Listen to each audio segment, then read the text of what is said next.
Ubisoft isn't going to let a little thing like the Xbox One's launch spoil all of their fun. Rayman Legends came out last year, and you know what? It was one of the best platformers the 360's ever seen.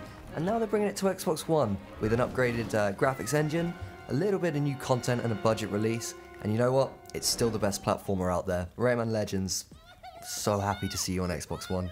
And great to see UbiArts landing on Xbox One so early. We weren't expecting to see anything from it until Child of Light, or possibly Valiant Hearts, both looking excellent using a similar engine and the same kind of development process. But yeah, Rayman Legends is on Xbox One. It's looking as good as ever. No particular kind of graphical improvements that I've seen. But what was your experience of it? Yeah, I mean, it's funny because they've said that they've utilized, the power of next gen to give you like a nice little graphical upgrade and some slicker animation. But I mean, honestly, it looks exactly the same. I think only the sort of, most stubborn gamer would be able to pick out individual graphical updates. I mean, it always looked wonderful. It's not a game that particularly needed a graphic update or any sort of animation update.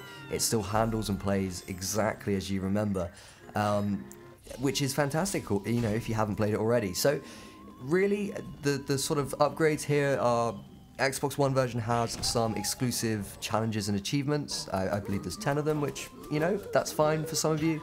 And there's also a Far Cry skin for Rayman that dresses him up like Vaz the villain, which, is fine. There's no sort of major content here. There's no extra levels. There's nothing like that. But it is coming in at a budget price, so that sort of offsets it a little bit.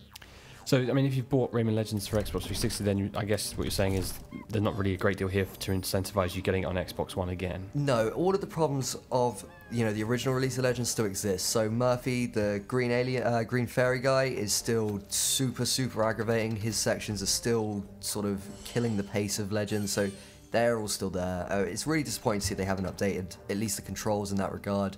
The right thumbstick usually goes pretty unused. There's no reason why maybe his sections couldn't let you sort of take control of him with that, but that's neither here nor there.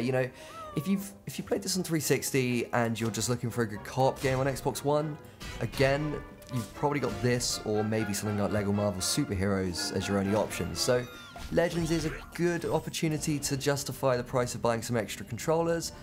Apart from that, if you've already played it on 360, there's not a whole lot here, but then we are in a little bit of a games drought at the minute, so... It certainly does fill a gap in a genre that hasn't been overly exposed to Xbox One just yet. But I guess the important thing is that there is that extra content, and the pricing does seem pretty reasonable. I mean, you can still pick up Legends fairly cheaply on Xbox 360 now, can't you? Yeah, it's still averaging at sort of an average price of about 15-16 quid on 360. It's coming in at under 30 on Xbox One, so really, if you're looking for something to play, you really can't get much better than Rayman Legends. We give it a 9 out of 10, and yeah, it's one of the best platformers money can buy.